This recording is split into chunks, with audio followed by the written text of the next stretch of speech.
Je vais tout de suite demander quand même à Patrick Lévy de venir nous rejoindre à cette tribune, président de l'université Joseph Fourier à Grenoble. Vous dirigez une unité de l'INSERM qui travaille sur le sommeil. Je compte sur vous pour ne pas endormir tout le monde quand même. Vous allez nous expliquer pourquoi les pratiques doivent être fondées sur la science. Je voudrais d'abord remercier les organisateurs, la présidente du Conseil de l'Ordre et Jacques Vaillant qui m'avaient contacté pour cette intervention. Alors, j'ai essayé, je ne sais pas si j'y suis arrivé, mais vous le direz, de raisonner à la fois, je dirais, comme chercheur et comme président d'université, essayer d'adresser cette question de différentes façons. Alors, la première, ce que j'ai essayé rapidement, et je n'ai pas une expérience personnelle de la kinésithérapie, sauf comme patient, mais par contre, dans le groupe de recherche, et j'y ferai allusion à la fin, que je dirige, il y a depuis très longtemps des kinésithérapeutes qui sont des chercheurs à part entière de l'unité, et donc je me suis un peu fondé sur leur expérience aussi pour tirer quelques conclusions, en tout cas sur l'évolution. Donc ce que je vais essayer de faire, c'est dire qu'est-ce que c'est qu'une pratique de santé fondée sur les preuves, pourquoi, comment. Quelques exemples qui sont importants, puisque finalement, ils expliquent non pas au niveau de la kinésithérapie, mais plus globalement au niveau de la santé, comment on peut avoir des contresens importants quand on n'utilise pas ces techniques-là. Quelle spécificité, de mon point de vue en tout cas, concernant la kinésithérapie, et puis essayer de dire que finalement, et c'était un peu finalement ce qu'on était en train d'aborder, pourquoi, de mon point de vue aussi, la recherche et le soin sont deux dimensions totalement indissociables. Alors, je ne vais pas insister trop sur les différents domaines de la recherche, que vous connaissez évidemment. J'ai simplement ici illustré ce qu'on appelle la recherche clinique et puis la recherche expérimentale. Il y a différents types d'études, comme vous le savez, je ne vous apprends strictement rien. Ce qui est peut-être plus intéressant, c'est quand on s'adresse à la recherche biomédicale, on a donc, et depuis très longtemps, la notion que le degré de preuve n'est pas le même selon le type d'étude qu'on réalise. Et là, j'ai listé finalement des degrés de preuve qui sont décroissants, avec évidemment un peu le gold standard finalement, c'est-à-dire une étude randomisée, donc on tire au hasard les patients en double aveugle, c'est-à-dire que ni le médecin ou le chercheur ni le patient ne savent quel est le traitement qui est administré, et puis toute une série d'autres études qui sont à des degrés de preuve moins importants. Et donc sur cette base-là, comme vous le savez très certainement, il y a un certain nombre de critères très importants. Alors ça on l'oublie, mais c'est quand même très très important de se rappeler que ces conditions-là, qui sont des conditions génériques de la recherche, sont des conditions qui cadrent la démarche intellectuelle. Et que si on n'a pas ces éléments-là, on peut être extrêmement intuitif, on peut être extrêmement expérimenté, mais malgré tout, on est soumis à des biais considérables qui vont altérer notre jugement. Et ces conditions font que, dans le cadre de la recherche en tout cas, eh bien justement, l'objectivité des faits va nous permettre de tirer des conclusions. Quand on est un praticien isolé face à un patient, il est évident qu'à ce moment-là, c'est beaucoup plus complexe, ce qui ne signifie pas que ça n'a pas une grande importance, j'y reviendrai, mais en tout cas, ce n'est pas le cadre de la recherche. Donc ces différents critères, vous les connaissez, la randomisation, le suivi, des éléments aussi qui sont très importants, et d'ailleurs qui sont aussi importants en termes d'éthique et de dignité, et qui ont été bouleversés par la façon dont la recherche est encadrée dans différents pays dans le monde depuis maintenant une vingtaine d'années, c'est signaler les effets adverses. On peut avoir une très belle thérapeutique, mais si elle a des effets adverses importants, elle est évidemment condamnée. Et puis, une fois le protocole terminé, et ça c'est très important, et c'est peut-être des choses que vous connaissez un peu moins, mais analyser en fonction du protocole préétabli. Aujourd'hui, les protocoles de recherche sont publiés dans des bases de données qui sont consultables par tout le monde, et dans ces bases de données, il est établi quel est par exemple le critère primaire de la recherche, celui pour lequel l'effectif a été calculé. Et si on n'est pas dans cet effectif, ou si on n'est pas dans ce critère primaire, eh bien probablement que la recherche n'a pas exactement la même valeur. Mais je n'insiste pas trop là-dessus. Voilà, et donc vous savez que sur cette base a été conçu quelque chose qui s'appelle Evidence-Based Medicine, mais qui s'applique à l'ensemble des champs de santé, qui est en fait un processus qui consiste à trouver, évaluer et utiliser les résultats de la recherche actuelle comme base des décisions cliniques. Donc il est évident que cela ne signifie pas qu'on puisse substituer par exemple à la relation entre le praticien et le patient des connaissances. Ça signifie simplement que dans la décision qui va être prise à partir de cette relation, on va utiliser toutes les données les plus reconnues de la recherche scientifique. Et donc ça signifie que pour faire ça, il faut identifier le problème, il faut établir une revue de la littérature, apprécier, donc être critique vis-à-vis des conclusions pratiques des publications, ce qui n'est pas forcément facile, hein, je pourrais y revenir, et puis en déduire une conduite à tenir pour le malade en cause. Alors à partir de là, mais ça, je pense que c'est des choses que vous connaissez, il y a un niveau de preuve qui a été établi par, en général, ce qu'on appelle des guidelines, des conférences de consensus. Alors évidemment, le mieux, c'est qu'il y ait plusieurs essais randomisés effectués dans les règles de l'art qui permettent une méta-analyse. Puis parfois, il y a moins de preuves et parfois, on se fonde sur des avis d'experts, ce qui est évidemment ce qu'on ne souhaite pas faire. Voilà, alors, tout ça est important parce que, en fait, il y a des biais multiples des études. Je vais vous en montrer quelques-uns, notamment des études observationnelles et des études non contrôlées. Il y a aussi, et ceci doit être pris en compte, une variabilité des réponses individuelles. Donc, ce qu'on essaye de déterminer, finalement, c'est une probabilité de réponse par rapport à une population la mieux caractérisée possible. Et puis, dans la santé moderne, ce qui est important, c'est d'avoir une forte probabilité de bénéfice, donc un rapport coût-bénéfice favorable, et probablement que la seule façon de faire ça, c'est d'avoir un état complet de nos connaissances. Alors, quelques exemples, pour montrer pourquoi, quand on observe et quand on ne fait que cela, on peut se tromper.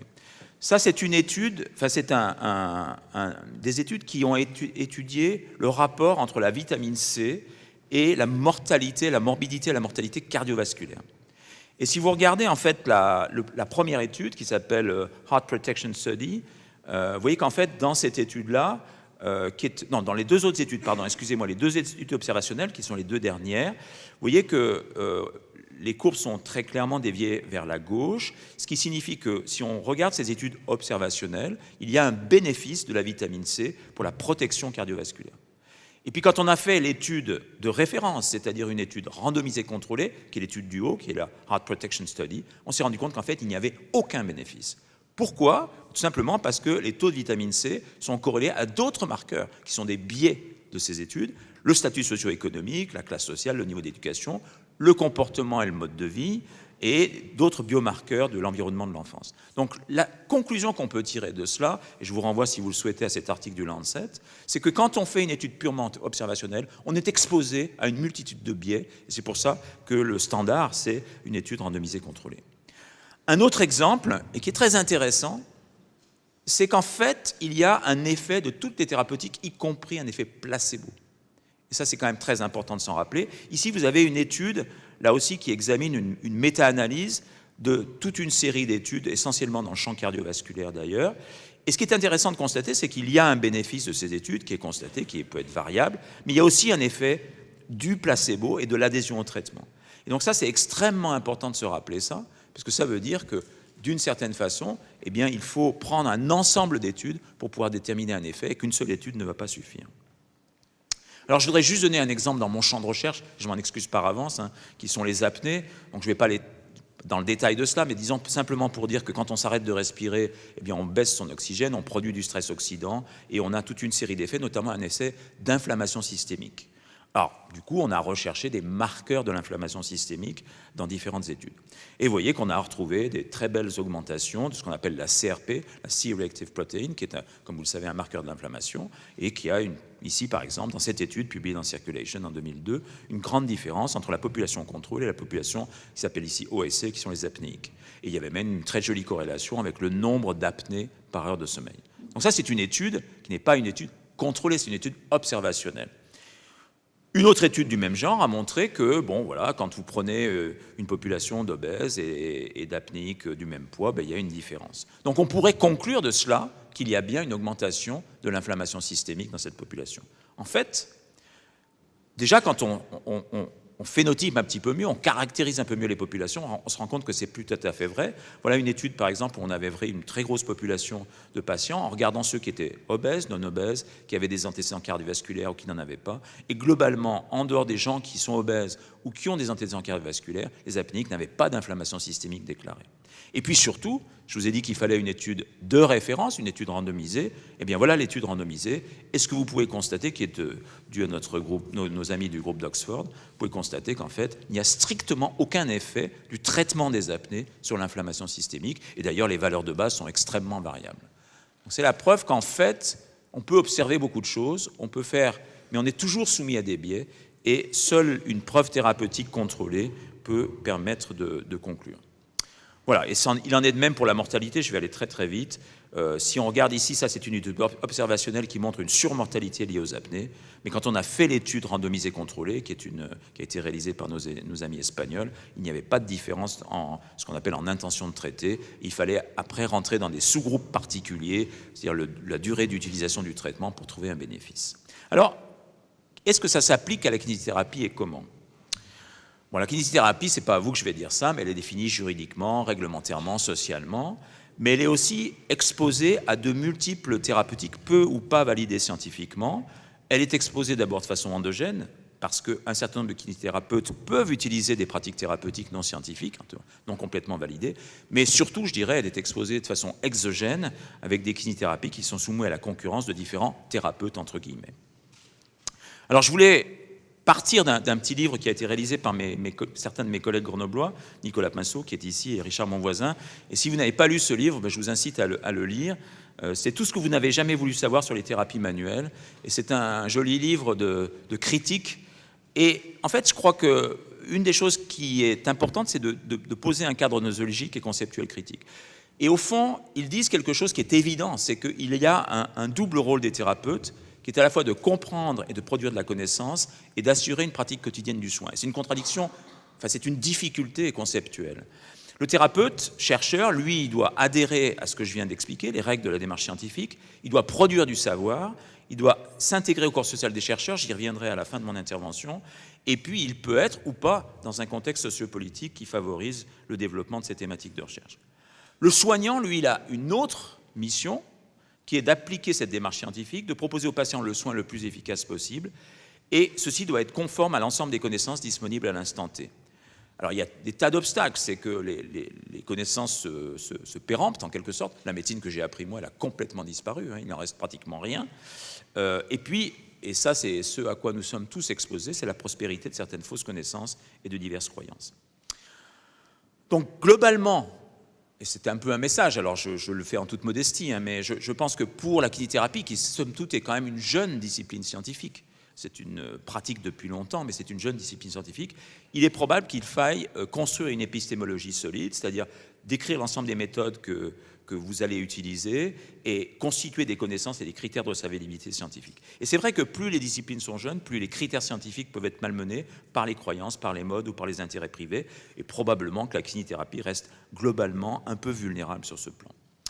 Alors, un des exemples de ça, qui vaut ce qui vaut, c'est, j'ai essayé de faire un peu de bibliographie un peu extensive avant de venir vers vous, et c'est vrai quand on regarde les choses, il y a toute une série d'arguments qui laissent penser qu'il y a une reconnaissance grandissante des thérapeutiques alternatives qui mettent en difficulté notamment la kinésithérapie avec quelques risques.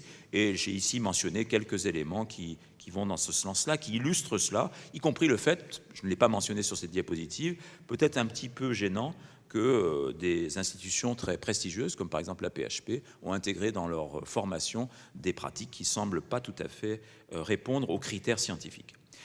On peut en fait essayer d'établir le niveau de preuve des thérapies dites complémentaires, et je voulais juste insister sur cet article que peut-être vous avez vu, qui est paru dans Sciences et Santé, la revue de l'INSERM, qui fait un zoom sur 8 thérapies complémentaires. Alors j'en ai choisi que 3, et c'est vrai quand on regarde les choses, c'est assez frappant à la fois de voir le nombre de praticiens très très élevé, et encore je pense que ce ne sont que des estimations, et le degré de preuve très limité. J'ai pris par exemple la mésothérapie, où il y a très très peu de papier, à ma connaissance, l'ostéopathie qui est certainement utile, je n'en doute pas, mais où il y a à peu près une quinzaine de milliers de gens qui pratiquent ça en France, où il y a des essais cliniques disponibles, mais quand vous regardez le degré de preuve sur les pathologies concernées, finalement, il y a des éléments sur les douleurs d'origine vertébrale, mais là aussi pas vraiment d'efficacité supérieure par rapport à la prise en charge courante, avec un petit risque cervical, même s'il est un peu théorique.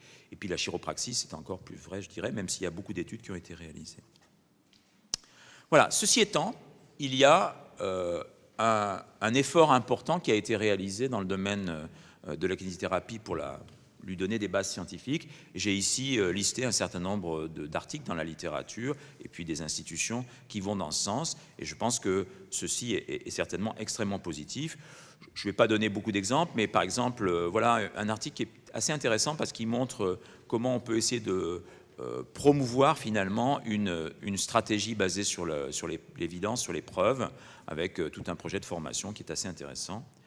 Et puis un exemple, mais il y en a évidemment beaucoup d'autres, qui est un petit peu dans mon champ de connaissances, c'est la validation de quelque chose qui paraît assez évident, comment la kinésithérapie respiratoire peut aider finalement chez des patients qui ont des exacerbations respiratoires. Mais voilà une étude qui a été parfaitement bien faite et qui démontre le bénéfice. Alors en fait, si maintenant on se place dans une perspective plus globale, et je prends là plutôt ma casquette de président d'université, je dirais que pour moi, il n'y a pas 50 solutions aux problèmes que nous rencontrons. Il y en a une, c'est universitariser les études de kinésithérapie. C'est-à-dire permettre aux kinésithérapeutes d'être des chercheurs et des enseignants-chercheurs à part entière, pas tous évidemment, mais ceux qui le souhaitent, et faire en sorte que les kinésithérapeutes soient associés dans des programmes de recherche physiologique, de recherche clinique et de recherche translationnelle. Et je veux d'ailleurs dire que dans tous les pays que je connais, avec lesquels je collabore depuis des années, ceci est parfaitement évident. Si vous allez aux US, par exemple, eh bien, il y a des kinésithérapeutes qui sont des chercheurs à part entière, qui dirigent une unité de recherche, ça ne choque personne. Ça va même de soi, je dirais. Voilà. Et je vais donner un exemple, pour montrer qu'on peut le faire, d'un jeune chercheur qui est dans mon unité de recherche depuis une dizaine d'années maintenant, qui est un kinésithérapeute, qui a ensuite fait des études de STAPS, qui a fait son M2R dans notre unité, qui a fait sa thèse de sciences, qui a fait un postdoc à l'Université Laval, et qui est aujourd'hui un chercheur senior dans notre laboratoire, qui est un expert internationalement reconnu dans son domaine, et qui est surtout un chercheur autonome, y compris dans des études de recherche clinique, où, comme vous le savez, il y a nécessité qu'il y ait un médecin qui soit responsable du protocole biomédical, mais ceci est tout à fait simple à régler. D'abord, on pourrait discuter de la validité de ça, c'est une autre question, mais allons par étapes. En tout cas, si on veut régler cette question, on peut le régler. Et juste pour montrer, voilà les publications majeures, enfin, il y en a d'autres, mais les plus importantes de Jean-Christian Borel depuis 2006. Je crois que ça démontre qu'on peut faire une belle carrière de chercheur quand on est un kinésithérapeute qui a de l'appétence pour la recherche. Et ceci, je pense, est très important pour la kinésithérapie en tant que telle. Voilà. Dernière chose, et ceci revient à l'intervention précédente, c'est finalement, on a aussi une autre tendance qui est un petit peu dangereuse ces derniers temps, c'est d'opposer science, santé et humanisme. Et je dois dire que pour ce qui me concerne, je considère que fonder sur les preuves ne signifie pas, bien au contraire, exclure la prise en compte de la dimension psycho-affective de la relation thérapeutique. On peut concilier une médecine scientifique et une médecine qui est humaniste. On n'a pas besoin d'avoir une médecine entièrement technicisée. Et je pense qu'on peut à la fois écouter, entendre le patient et lui offrir le meilleur de la connaissance scientifique actuelle. Et je voudrais finir en disant que pour moi, la kinésithérapie, comme toute pratique de soins, doit être fondée sur les preuves scientifiques solides. Elle est à l'évidence exposée à des concurrences non scientifiques multiples. L'universitarisation est certainement un moyen d'avancer dans la voie d'une discipline plus scientifique. Et une des façons de faire, c'est de reconnaître la capacité d'enseignant-chercheur et de l'insérer en tant que tel au kinésithérapeute. Merci beaucoup.